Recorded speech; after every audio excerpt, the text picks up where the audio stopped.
안녕하세요. 11월 1일 화요일입니다. 오늘은 다니엘서 1장 1절부터 7절까지입니다. 제가 읽겠습니다.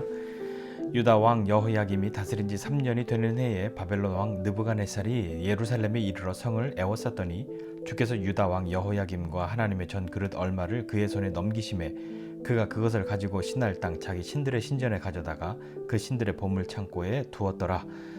왕이 환관장 아스브나스에게 말하여 이스라엘 자손 중에서 왕족과 귀족 몇 사람 곧 흠이 없고 용모가 아름다우며 모든 지혜를 통찰하며 지식에 통달하며 학문에 익숙하여 왕궁에 설만한 소년을 데려오게 하였고 그들에게 갈대아 사람의 학문과 언어를 가르치게 하였고 또 왕이 지정하여 그들에게 왕의 음식과 그가 마시는 포도주에서 날마다 쓸 것을 주어 3년을 기르게 하였으니 그 후에 그들은 왕 앞에 서게 될 것이더라.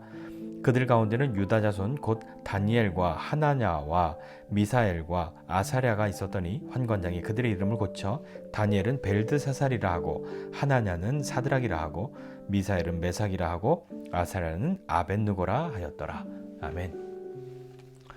네, 벌써 11월입니다. 오늘이 11월 첫째 날이고요. 11월과 12월 지나면 올해도 벌써 다 채워지게 되죠. 네, 어김없이 시간은 흘러가고 또 지나가고 있습니다. 11월 되었으니까 다시 한번 지난달에 한번 열심히 해봐야지 그렇게 생각하셨던 분들 중에서 잘 안 되었던 분들이 계시다면 다시 한번 또 도전하고 시작해 보시면 어떨까요? 계획은 항상 세우고 그렇게 왔지만 잘 안 될 때가 많잖아요. 우리 마음과 생각처럼 잘하고 싶은데 안 될 때가 있지 않습니까? 그렇다고 포기하지 말고 다시 한번 지난달보다 한 번이라도 더 성경 보고 기도하고 묵상하고 할 수 있는 그런 저와 여러분이 다 되었으면 좋겠습니다. 오늘 같이 말씀 보도록 하죠. 인생 살면서 이렇게 뜻대로 안 되는 일이 참 많지 않습니까? 내가 원하거나 내가 바라거나 내가 그렇게 만든 것이 아닌데 내 뜻과 상관없이 뭔가가 결정되어져 있고 그렇게 되어버린 그런 일들이요. 여러분들에게도 그런 일들이 있으시죠? 그럴 때 기분이 어떠십니까? 참 쉽지 않죠. 좋은 일이 아니고 더군다나 그렇게 좋지 않은 일들이 그렇게 있을 때에는 더욱 마음이 힘들고 괴롭게 되기도 합니다. 오늘 이 유다에게 있었던 이 일은 무엇이냐면 신흥 강국 바벨론이 애굽을 이기고 이제 모든 영향력과 힘을 다 더욱 크게 해서 이 이스라엘을 유다를 좀 힘을 주러 온 것이죠. 그래서 유다를 포위하고 예루살렘을 포위하고 왕과 또 일부의 사람들을 포로로 잡아가고 또 성전에 있는 기물들을 성전에 있는 그 그릇들을 그들이 그 중에 일부를 어떤 승전의 의미로 우리의 신이 너희 신을 이겼다 라고 하는 그런 의미로 가져갑니다. 고대 전쟁은 신들의 전쟁이니까요. 네가 믿는 신보다 우리 신이 세니까 우리가 이기는 거야 라고 했던 그런 마음으로 그 유다의 그런 여호와의 성전에 있는 기물들을 자신들의 신 마르둑의 그 신전에 가져다 놓으면서 뭔가 그렇게 승전을 이겼음을 보이고 있죠. 그러니까 마치 하나님이 힘이 없어서 진 것 같고 하나님이 아무 일 하지 않으셔서 진 것 같은 그런 모습이 생각되고 그렇게 느낄 수도 있지 않겠습니까? 근데 과연 그런 일이 어떻게 일어났는지 또 한번 좀 보시죠. 그래서 바벨론이 그렇게 이기고 나니까 왕도 또 일부의 사람도 포로로 잡혀갑니다. 포로로 잡혀간 사람들 중에 우리가 잘 아는 다니엘과 그 세 친구들이 있는 거죠.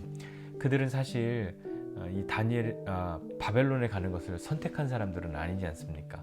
자기들이 어려서부터 바벨론에 유학 가야지 그런 마음으로 살아온 사람 아니잖아요. 그런데 자신들의 의지와는 관계없이 자기들을 정복한 정복자의 뜻대로 그들의 기준에 따라 자기들이 선택되었단 말입니다. 내가 선택한 것이 아니라 그들이 나를 선택한 것이죠. 그들의 기준은 무엇이었나요? 그들의 기준은 3절 4절에 있는 것이죠. 왕족과 귀족 중에 몇 사람이라고 하면서 흠없고 용모가 아름답고 모든 지혜를 통찰하고 지식에 통달하고 학문에 익숙해서 왕궁에 그러니까 왕 앞에 설 만한 그런 사람, 그런 사람들을 선택해서 데리고 간 거죠. 그리고 그들의 언어와 학문과 종교와 문화와 이런 것들을 가르칩니다. 그래서 그들이 어른이 된 사람들, 나이가 많은 사람들을 데려간 것이 아니라 어린 사람들, 소년들을 데려간 것은 그만큼 강한 영향력을 그들의 인생 가운데 심어주어서 그들이 자신들의 통치에 있어서 유용하게 쓸 수 있는 도구가 되도록 그렇게 키우는 것 아니겠습니까? 그들에게 주어진 시간은 3년이었단 말입니다. 3년 동안 다른 나라의 언어와 문화와 종교와 학문과 이런 것을 어느 수준까지 이끌기란 참 쉽지 않죠. 그리고 이 바벨론의 언어라고 하는 것이 이 유다 사람들이 얼마나 써왔던 말이겠습니까? 그렇지 않죠.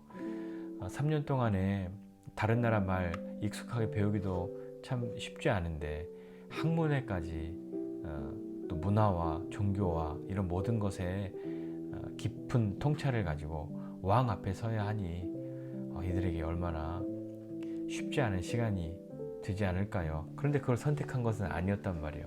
그들은 정복자의 기준에 따라 그들이 선택해서 데리고 간 사람들이었던 거죠.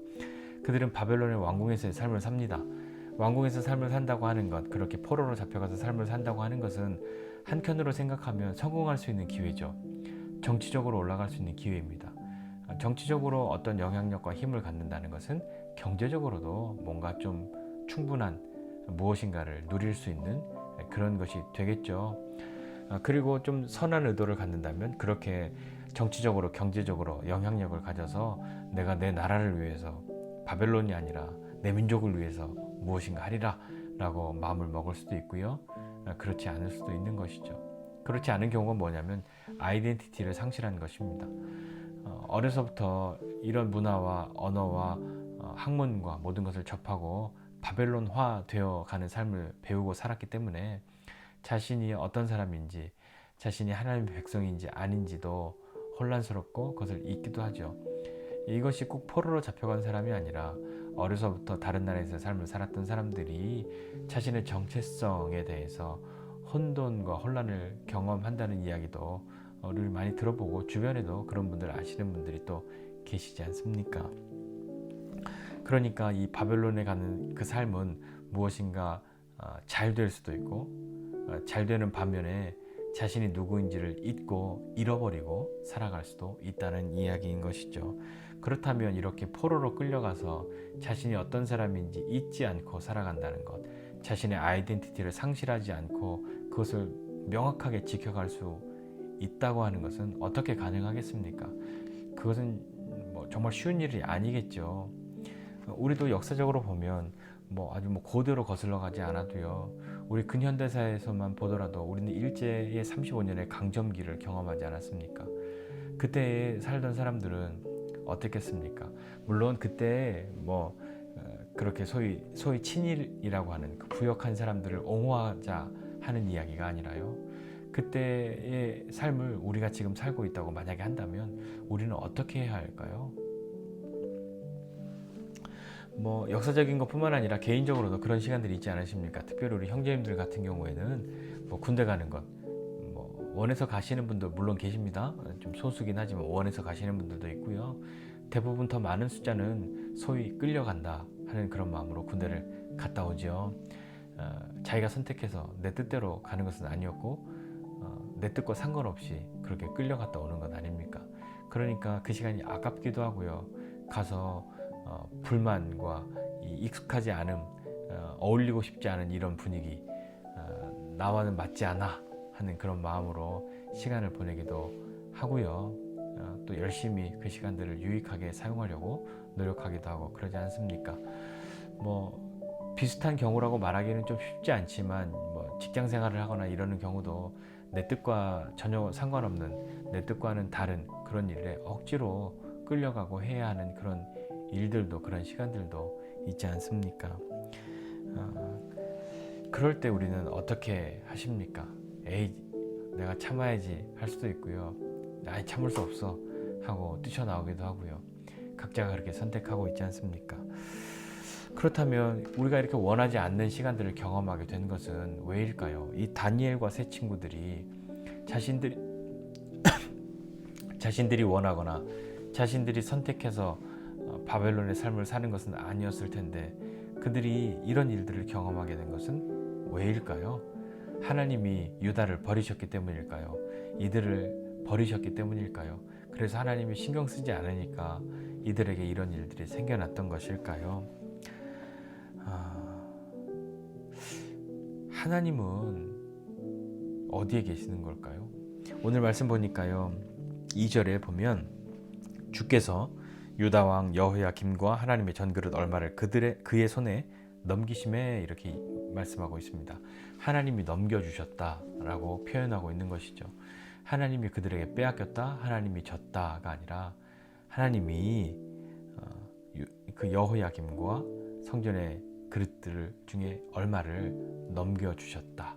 하나님이 그렇게 허락하셨다입니다. 그 이유는 무엇일까요? 유다가 하나님 앞에 삶을 제대로 잘 못 살고 있어서이지 않을까요? 예레미야 말씀 1장 2장 이런 데 보면요, 그들이 하나님 버리고 다른 신들을 섬기고 우상을 섬기고 하는 일들, 또 착취하고 또 학대하고 했던 도덕적으로 타락했던 그런 이야기들, 또 성경에서 찾아보면 그런 일들로 인해서 하나님의 진노하심이 그들에게 있었을 겁니다. 그리고 하나님은 그래, 내가 니네 이제 포기해, 나 니네 버려, 그래서 그렇게 하신 것이 아니라 너희가 버린 그 하나님, 너희가 그렇게 내팽개친 그 하나님이 여전히 하나님이시라는 것을 나타내고 그들에게 알리고 싶으셨던 것은 아니셨을까요? 하나님이 버리셨기 때문에 그들에게 그런 일들이 일어난 것이 아니라 하나님이 계획하시고 하나님이 뜻하셔서, 하나님의 뜻은 다시 그들을 살리고 다시 그들의 하나님의 하나님 되심이 그들의 마음 가운데에 고백되어지는 것, 그것을 보시려고, 그것을 이루시려고 하나님이 그렇게 하시는 것은 아닐까요? 이 다니엘과 세 친구들의 이야기 뿐만 아니라 다니엘서에 나오는 여러 이야기들을 통해서 우리는 하나님이 어떤 분이신지 다시 한번 살펴보고 나아가면 좋겠습니다. 잘 이해되지 않을 때가 많이 있습니다. 하나님이 계시면 어떻게 나에게 이런 일이 있을 수 있을까? 하나님이 날 버리신 것은 아닐까? 하나님이 날 미워하시는 것은 아닐까?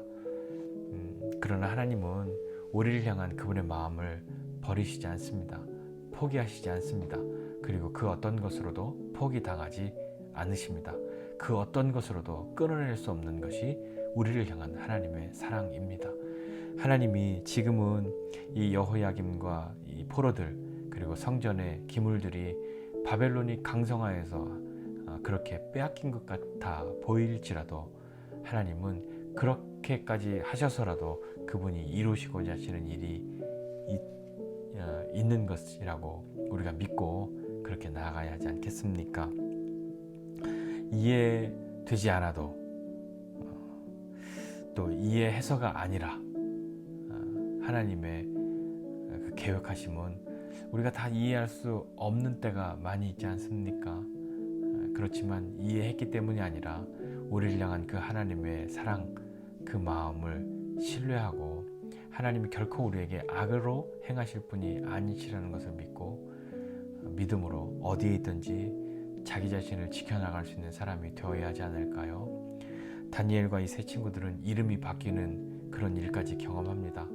철저하게 바벨론이 바벨론 사람으로 만들겠다는 의지를 가지고 너희는 이제 하나님의 백성이 아니라 바벨론의 그 왕의 신하이고 왕이 주는 것을 먹고 왕의 교육을 받고 그렇게 사는 사람들이다 라고 가르치기 위해서 이름까지 바꾸었는데 그들은 어떻게 믿음을 지켜나갈 수 있었을까요? 그들이 어떤 마음으로 이 바벨론에서의 삶을 살았을까요? 정말 싫다, 하고 싶지 않다, 그렇게 마음을 먹었을 수도 있고요. 그 가운데서도 자신이 어떤 사람인지 잊지 않고 잃지 않고 있었을 수도 있지 않았겠습니까? 우리가 그 시간들을 한번 따라가 보면서 나는 내가 어디에 있든 무엇을 하든 내가 누구인지 명확하게 알고 믿음으로 살아가는 사람 되고, 내게 주어진 이 상황과 환경들이 비록 내가 선택한 것, 내가 간절히 바랬던 것 아닐지라도 하나님이 나를 그냥 버려두시고 관심이 없으시고 포기하셨기 때문에 나에게 이런 일이 일어난 걸 거야 라고 하는 마음을 뒤로 하고 하나님이 나를 향한 계획이 있으심을 나를 선하게 인도하시고 이끌고 계시다는 것을 신뢰하며 믿음으로 나아가는 저와 여러분 모두가 되시기를 주님의 이름으로 부탁드립니다. 기도하겠습니다. 하나님 아버지, 은혜와 사랑을 감사드립니다. 때로 잘 이해되지 않는 일들이 있습니다. 때로 이해하려고 해도 너무 어려울 때가 많이 있습니다.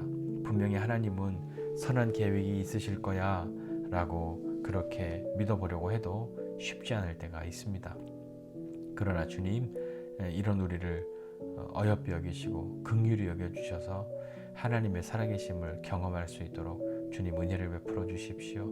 하나님 어디에 있든지 하나님이 사랑하시는 사람인 것을, 하나님의 사랑받는 자녀인 것을 기억하고 상황과 환경으로 그것으로만 하나님을 이해하려 하지 말고 하나님이 나를 향하신 크고 놀라운 그런 계획이 있으심을 믿고 하나님을 이해했기 때문에 따라가는 것 아니라 하나님이 나를 사랑하심을 믿고 믿음으로 나아가는 사람 되도록 은혜를 베풀어 주십시오.